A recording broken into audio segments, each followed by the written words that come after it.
I didn't speak up because I was not a writer. Then they came for the students. But I didn't speak up because I was not a student. Then they came for musicians. But I didn't speak up because I was not a musician.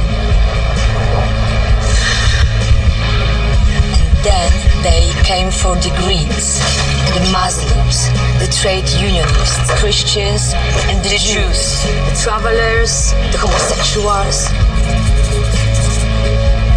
the journalists, the artists, the thuggers, the doctors, the philosophers, the economists, the anarchists and the politicians, the nerds, the Europeans, the Americans, the communists, the hackers, illegals, the homeless. And I didn't speak up because I wasn't any of them. Any of them. And then they came for me. And there was no one left to speak up for me.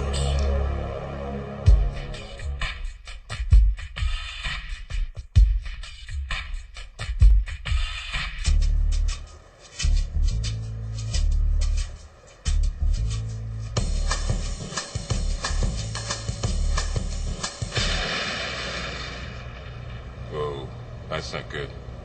Oh, I don't need this. I'm already late. Somebody will come. Anybody out there? Do you have a phone? No. Sorry. Somebody! Hello? There are two people stuck on an escalator and we need help. Now, would somebody please do something?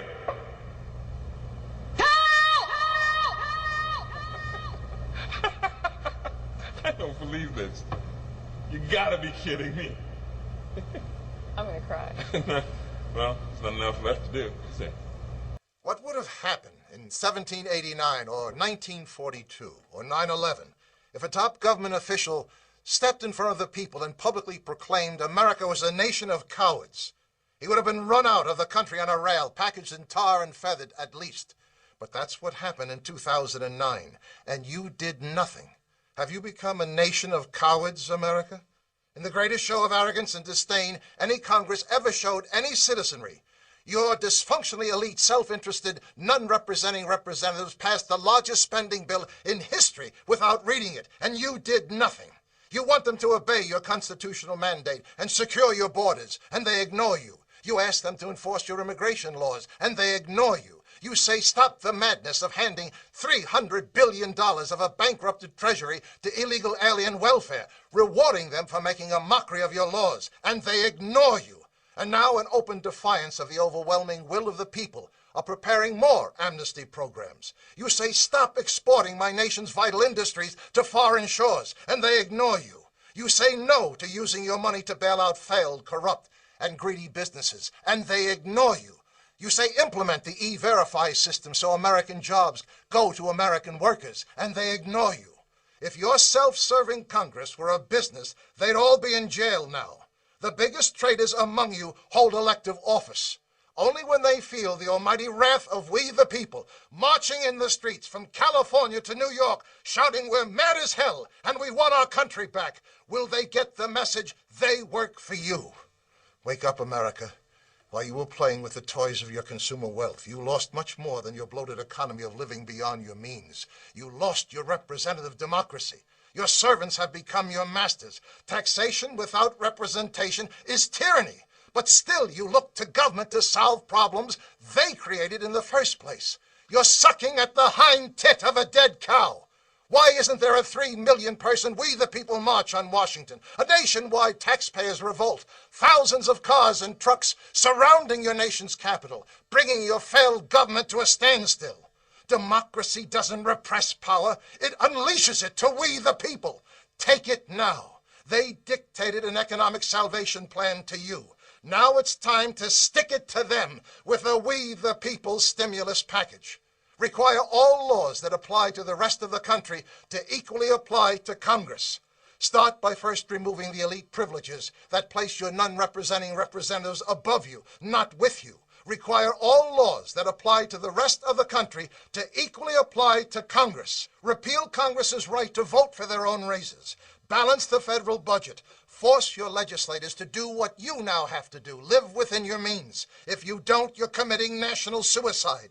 Make Congress pay into the Social Security system. They make laws for it. Now they might be interested in thinking twice before they allow 20 million illegal aliens to reap the benefits of a retirement program the legal citizens paid into all their lives. Long-term power corrupts. Limit Congress from serving more than 2 terms. That's all you give your president.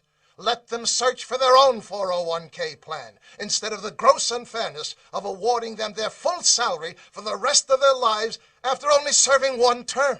Stop paying for lawmakers' insurance premiums. After all, they're only part-time employees. They might pass some laws on the insurance companies if they had to find one themselves. Throw out of office every congressman and woman who didn't bother to read the biggest spending bill in history before voting for it. With the money you save from all of the above, put it into increased salary and benefits for the men and women of the armed forces. They never fail you. Start no war unless you intend to win it.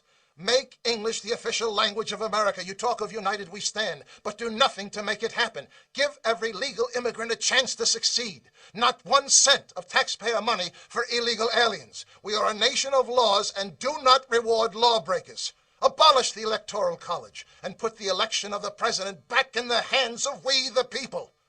Bring back universal service. 2 years in the military or 2 years in community involvement. Ensure your future. Rekindle the spirit of America. Service, honor, and duty to country. Give your young people a chance to understand they are entitled to nothing they don't earn. Wake up, America. You've allowed yourselves to become little more than cowering spectators, watching the nation your grandparents built, the richest, most powerful, most self-sufficient republic in history, with the highest standard of living any nation ever achieved, now in the middle of the greatest unprecedented decline in modern history. The world's only superpower can't defend its borders, balance its budget, win its wars, manufacture its own products, or protect its own currency. Your total government debt obligation in the next several years is approaching the gross domestic product of the entire world. You've diminished the future of your children, grandchildren, and 10 more generations of Americans. On September 11, 2001, 300 million Americans put aside what divided them and rallied around what united them. You proudly flew your flags, wore T-shirts that said, "These colors don't run." Then your leadership told you to do nothing. Let your professional army do the fighting. Perhaps you learned to do nothing too well. 233 years ago, the silent majority in Boston got fed up with taxation without representation and held a little tea party to prove the anger of we the people is on the march. It started the first American Revolution. Now it's time to start the second American Revolution. Take an envelope, put a tea bag inside. Simple. Seal it and send it to your non-representing representatives in Congress. They'll get the idea. We're mad as hell and we want our country back. Look in your mirror. There's your leader. Phone your talk radio host. Call for a tax protest. Set your internet communities on fire with the idea. But if you decide to do nothing again, then buy a gun. You'll need it.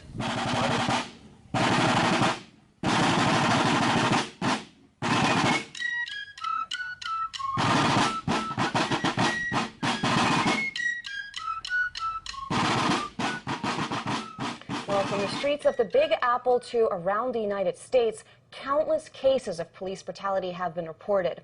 And joining me now for more is one man who has actually documented some of these abuses himself. We're, of course, speaking to George Heminger of Survive and Thrive TV in our Los Angeles studio. George, thank you so much for being here. Now, let's just get right to the point. Police brutality, is it hype or an actual trend here in America? Well, you're one of the few news agencies covering it. I'd say it's definitely not hype. It needs to be covered more and more. Well, why aren't we reading about this in, I don't know, the New York Times? Why isn't MSNBC and Fox News talking about this issue? People give Americans a bum rap for being stupid and knowing nothing about the world, but the reality couldn't be further from the truth. As I discovered on the streets here, asking US locals about the very world their country runs. Name a country that begins with U. Yugoslavia? With you, Utah. A country that starts with a U. Utopia. Who's in the coalition of the willing? No freaking idea. Afghanistan, Kuwait, Iraq, Pakistan, you know, New Zealand. New Zealand. What's the religion of Israel? Israeli, Muslim, Islamic. Catholic, probably. What religion are Buddhist monks? Buddhist monks, Buddhist not. Islamic, I don't know. Who won the Vietnam War? We did. And who was, Wait, were we even in the Vietnam War? Okay, good. who was Fidel Castro? A singer. How many sides does a triangle have? Damn, 4. There's no sides. 1. What is the currency used in the United Kingdom? What's the currency in the United Kingdom? What is it? The United Kingdom, I don't know. Possibly American money. Queen Elizabeth's money? That's all I know. Name a country that begins with U. A country? Yeah. What about this one? What? The United States of America. I think the news agencies have a relationship with law enforcement in which they rely upon them for news, and for that inside information, they are willing to not profile the police in a negative manner. At least that's what I see in the local news.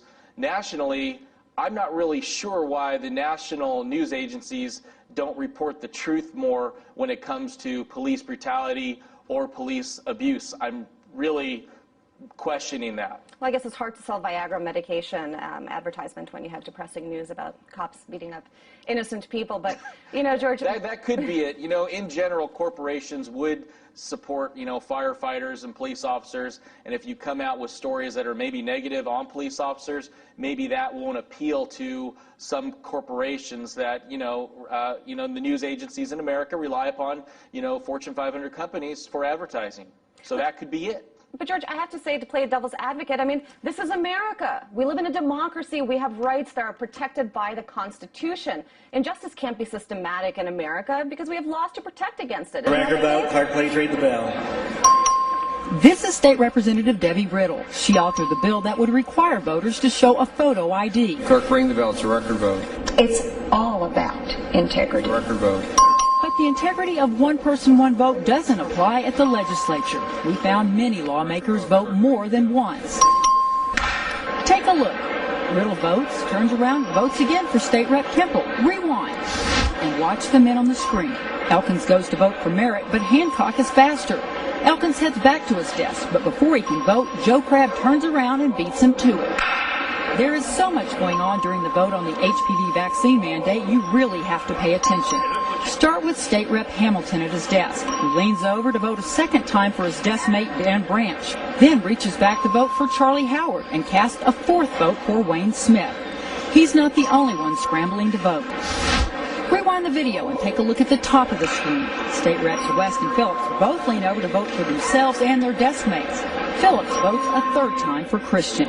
On the left, Donna Howard votes for State Rep Vo. State Representative Dunham didn't have to leave his chair to cast 4 votes. One for himself, then for Coleman, Martinez Fisher, and then Vesey. Sometimes the voting is across party lines. Hartnett, a Republican, reaches back to vote for Democrat Oliveira. Democrat Matt Reynolds votes for Republican England, and Republican John Davis votes for Democrat Noriega. Most voters have no way of knowing if their lawmakers are actually casting their own vote. I believe you, and you know that's why we have the Second Amendment, and that's why our primary responsibility for personal safety and security falls on the individual. Now, if I go around to citizens and businesses and I say, hey, I'm going to protect you, you know, they're going to put me in jail for extortion. But cities and municipalities can go around and say, we're going to put a group of individuals to protect you, and that's called law enforcement. We have no choice regarding the police officers that are out there and the way they handle themselves. So if you believe that this is in fact happening here, you've documented these cases of police brutality, and yet we have laws that are supposed to protect us against this, is the whole concept of a U.S. democracy a lie? There are a lot of people who lie and get away with it. And that we will in fact find weapons or evidence of weapons programs that are conclusive. I don't think we'll discover anything myself. It appears that there were not weapons of mass destruction there. You said you knew where they were. I did not. We know where they are. They're in the area around Tikrit and Baghdad and east, west, south, and north. Well, first of all, I haven't lied.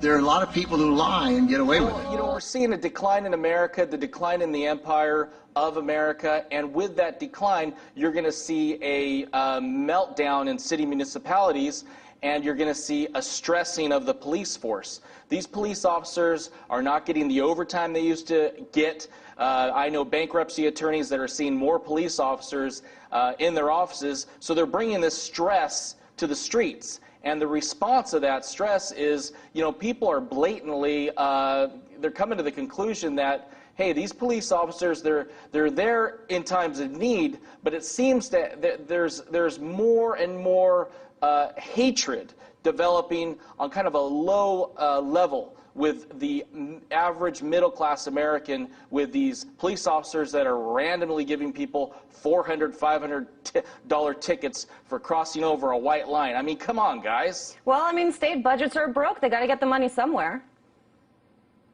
You know, that it's crazy, but it's actually true. And I'd say if you asked 100 average Americans, you know, what do you think's going on with all these tickets these police officers are writing? They'll just tell you straight. They'll say, well, you know, they got their budgets are melting down. They gotta do fundraising. Well, that shouldn't stand in America. Your rights shouldn't be denied. You shouldn't be penalized financially because some city can't pay its bills. That's just wrong. But say what you want about America, land of the free, home of the brave. We got some dumbass motherfuckers floating around this country. Dumbass motherfuckers, you know? Yeah. Now, obviously, that doesn't include this audience. I understand that. You seem intelligent and perceptive, but the rest of them, holy jumping fucking shitballs. Dumber than a second coat of paint. And this ain't just ranting and raving. This ain't just blowing off steam. I got a little evidence to support my claim. It just seems to me that only a really low IQ population could have taken this beautiful continent, this magnificent American landscape that we inherited. Well, actually, we stole it from the Mexicans and the Indians, but hey, it was nice when we stole it. It looked pretty good. It was pristine. Paradise. Have you seen it lately? Have you taken a good look at it lately? It's fucking embarrassing. Only a nation of unenlightened half-wits could have taken this beautiful place and turned it into what it is today, a shopping mall. A big fucking shopping mall. You know that? That's all you got. That's all you've got here, folks. Mile after mile of mall after mall. Many, many malls. Major malls and mini malls. They put the mini malls in between the major malls. And in between the mini malls, they put the mini marts. And in between the mini marts, you got the car lots, gas stations, muffler shops, laundromats, cheap hotels, fast food joints, strip clubs, and dirty bookstores. America the Beautiful. One big transcontinental commercial cesspool. And how do the people feel about all this? How do the people feel about living in a coast-to-coast shopping mall? Well, they think it's just fucking dandy. They think it is cool as can be because Americans love the mall. They love the mall. That's where they get to satisfy their two most prominent addictions at the same time: shopping and eating. Millions of semi-conscious Americans day after day shuffling through the malls, shopping and eating, especially eating. Americans love to eat. They are fatally attracted to the slow death of fast food.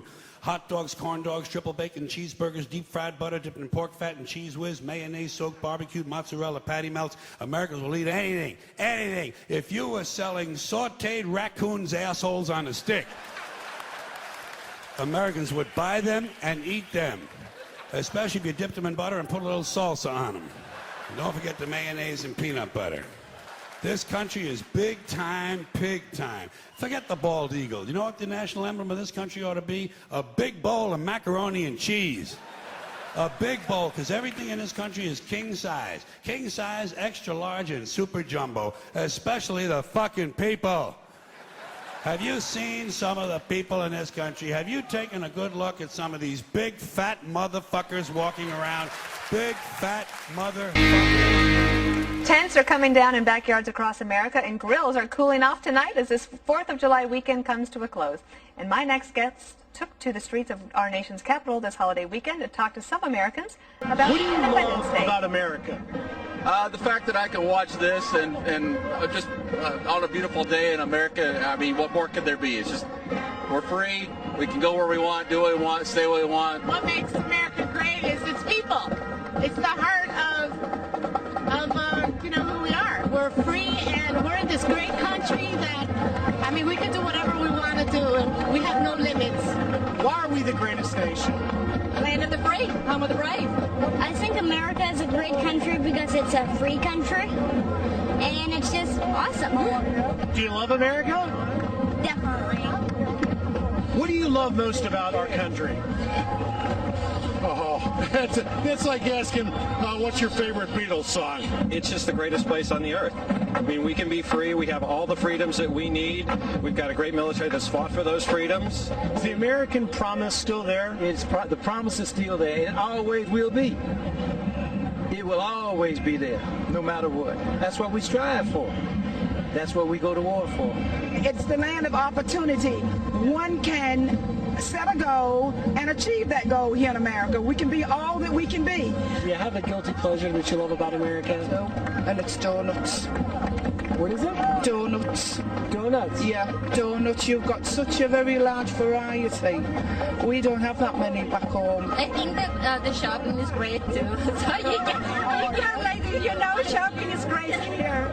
I think we're doing a great job. I think America's doing a great job. I don't see why nobody can say not, because just look around, look at the crowd. People from all over the world come here to D.C.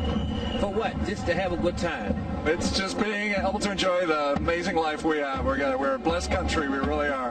God bless America.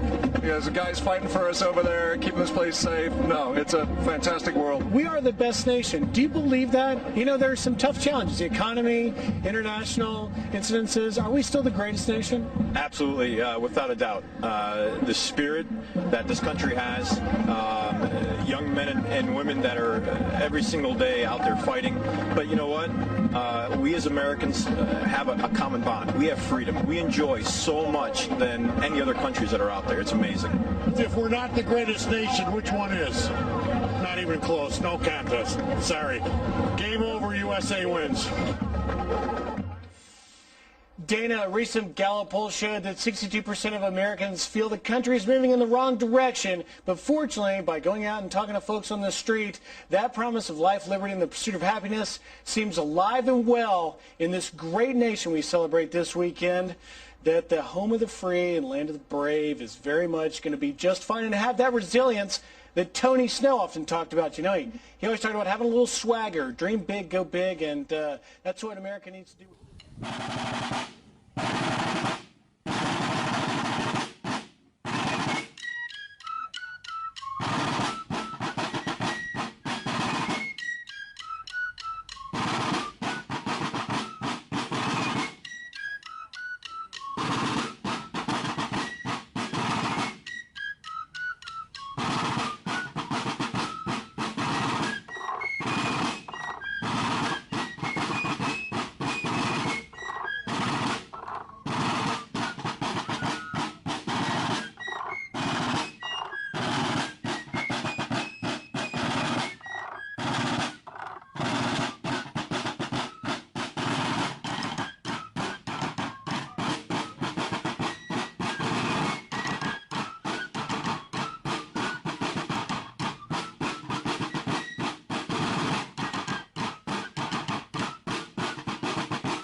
First they came for the Jews. First they came for the Jews. But I didn't stand up. I didn't stand up. I wasn't Jewish. Because I wasn't Jewish.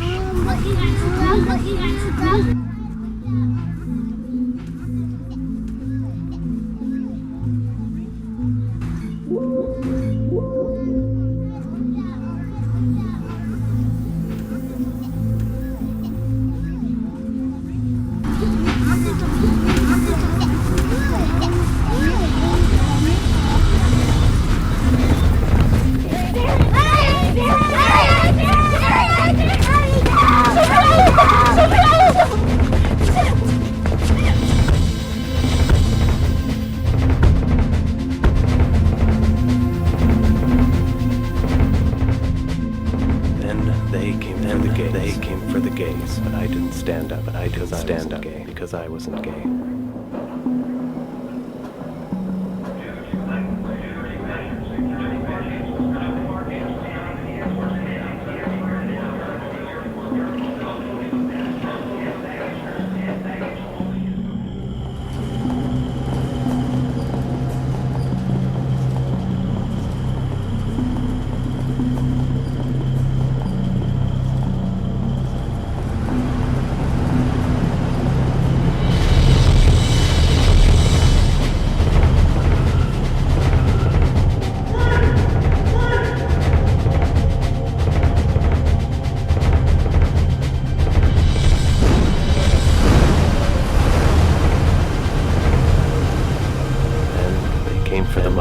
Came for the Muslims, but I didn't stand up. But I didn't stand up because I wasn't Muslim.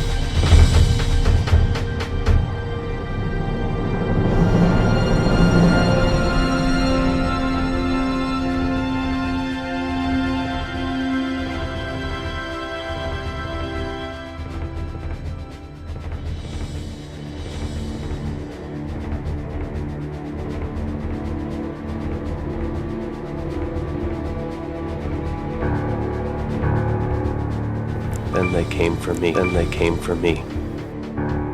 But by that time, was left to stand up. Was left to stand up for me.